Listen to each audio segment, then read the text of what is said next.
We are looking at prep test number 63, game number 1. And in this game, we are assigning judges to one of two different courts, the appellate court or the trial court. So we have a bunch of judges, H, J, K, L, M, O, P, and they're going into a couple of bins. So this is a grouping game. Furthermore, the game or the scenario tells us that we have 3 possible open spaces in the appellate court and 6 in the trial court.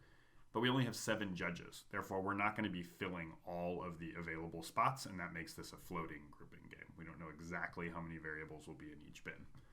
To quickly walk through the rules, the first one says that Lee must be appointed to the appellate court. Easy, we can just write that right in. Second one tells us that Kurtz must be appointed to the trial court. So we can write that directly into our diagram. And the third rule says that H cannot be appointed to the same court as P. So if H, then no P. We could also say if P, then no H.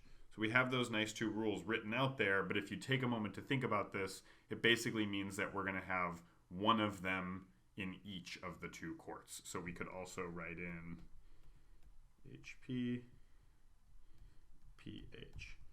And we can do that because the instructions do tell us that each candidate will be placed in a court. So we know that both H and P will appear somewhere. So that's the setup for this game. Very straightforward, and we can dive right into the questions.